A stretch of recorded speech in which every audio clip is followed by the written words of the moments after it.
Now, another good fly from this box is this one here. This here is basically, we call a snatcher, or snatcher style.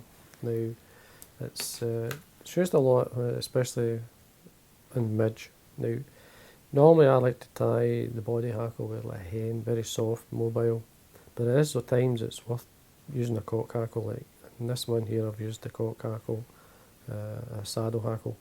Now, it's an easy enough tying, it's a lovely tying. You can even, if you want, you could put a wing on this before you put the, in this case, the jungle cock. It works as well. There is other variants of the fly, but this is the nearly the original, so or towards the original design of pattern, which was it came from Lochleven. So it's a good pattern. That's a good top dropper fly. 10s, 12s are really good. So basically, this is you could use a lightweight or a medium or heavyweight. This is actually quite a heavy one. This is on a rough day, windy. You need a wee bit of weight in the hook, and this will hold it in the water for you, especially in the wild lochs of Scotland and Ireland and the UK. Sometimes we get the wind, so it's times worth having a bushy or a slightly stiffer fly, and one you can keep close to the surface. So anyway, thread I'm going to be using, this is the Unithread 80 in olive. They have waxed the thread. Start at the eye, trim away the waste. On the way down, I'm going to tie in a gold wire, a small gold wire. You can use silver. I've used silver on this fly, it works too. You can change the colour of the wire. So we just catch it on the way down. As well, I'm going to catch in a medium Opal Mirage tinsel. This one here.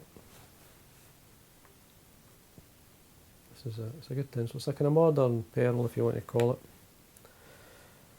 So we're just on the way down. It's much easier to tie it in the way down. It keeps the body thin. Now, what I'm going to do here is I'm going to get to the back of the fly, but I'm going to come up about, say, 3mm or so, and then I'm going to tie in this here is a diamond Brite. Again, I'm using this diamond Brite flash. You could use whatever you're dubbing, could be seals for or SLF, whatever you've got.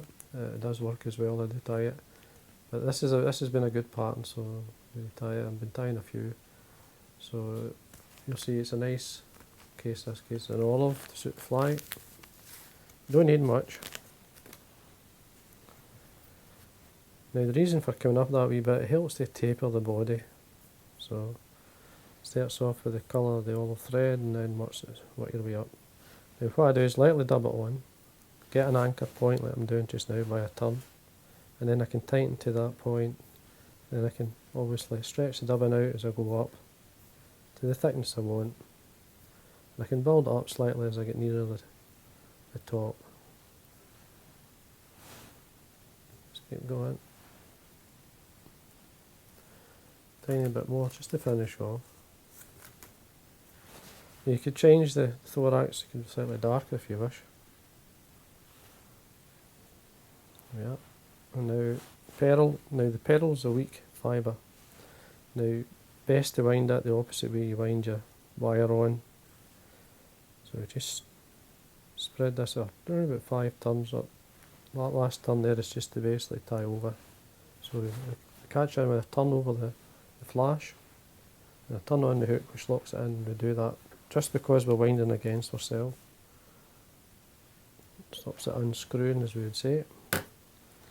Now for the hackle, this is a saddle I've got. This is just come from a whiting neck, a whiting saddle, sorry. And this is just one of it's for the Hebit minor.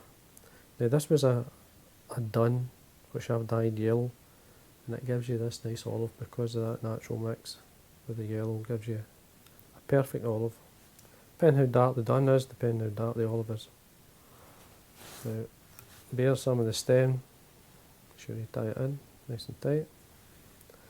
Now as you wind down, you're winding away from yourself, and this allows you to actually wind in between the ribs, the pearl rib. Now there's 3 turns there. Coming up into the fourth turn, what I like to do is come round with the wire first, bring it round and catch it in the wire on that fourth turn. I don't want it too heavy. And then just wind up between the turns of the pearl. You can see that secures in the pearl as well as the hackle. Now I can break that away. Just pulling back these fibres, rubbing my fingers on the side, draws the fibres back.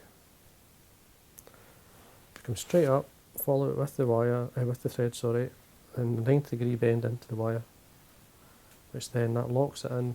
The elbow stops it pulling back. Always keeping your thread tight. Put a wee bit of wax on when you can, this basically holds the thread, stops it bouncing back, keeps your tying nice and tight. Now once I've tied the wire off, I'm tie in a dyed olive. This was a ginger cape dyed olive.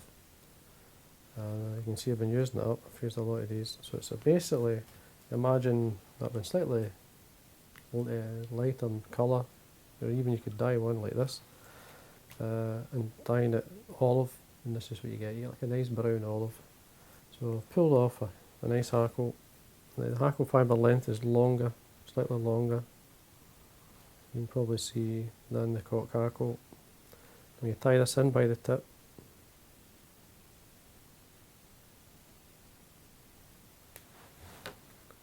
Throw it away. Just make sure you wax your thread. And you can catch this in. Now another good hackle for the front of this is a partridge hackle. It could be dyed olive or natural. It works really well. It could be the grey or the brown. Again, both work. These are good colour combinations. I obviously tied it in by the tip, and now what I'm doing is just pulling back the fibre. You don't get many turns out of this. Just get 3 or 4 turns. There's enough there. You could go less if you want, but this is want a wee bit more body in this fly. 3 or 4 turns, screw it in, trim away your hackle, tidy the area up. Now it's a good fly in itself the way it's sitting. You could put in this next, what I'm going to put in is a split jungle cock. This is a jungle cock. I'll show you the cape. This is the bottom of a jungle cock cape. It was quite white, a lot of white in it. And basically I've dyed it fluorescent yellow, and this is the colour you get. And you can see there's a few split jungle cock eyes there. That's one of the reasons as well I dyed. But it's ideal to get an eye, just like this one here, it's split. And all I have to do is just use that as the wing buds. And we just simply tie on the black area. See the black? This fine felt like it feels. It's not as shiny, obviously, as the glossy side of the jungle cock. This is like a fine fibre that ties in really well. And what I like to do is come on from the top, pushing split jungle cock either side of the hackle. Come in with a couple of turns. You'll see how it sits perfect because it's on that, and you get a good aiming point.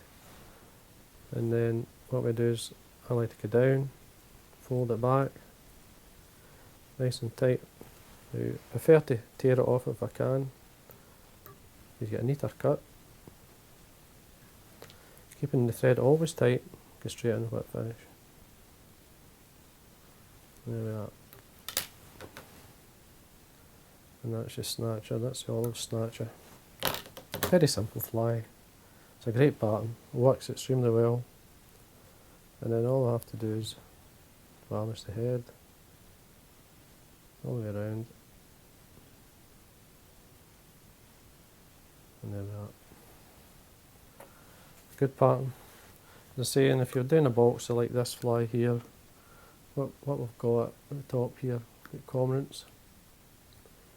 And then we've got, there's another cormorant there. This is the Irish cormorant, I call it. The black and a hare's ear type version. And then the next one we've got basically the Snatcher, which there. They've got a Cape McLaren version, the olive. And then we're going down to crunchers, and then dial-backs. So anyway, there we are.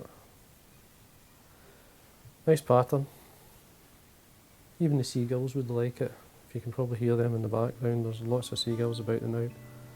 So anyway, hope you enjoyed that. If you enjoy the videos, please subscribe. Thank you for watching.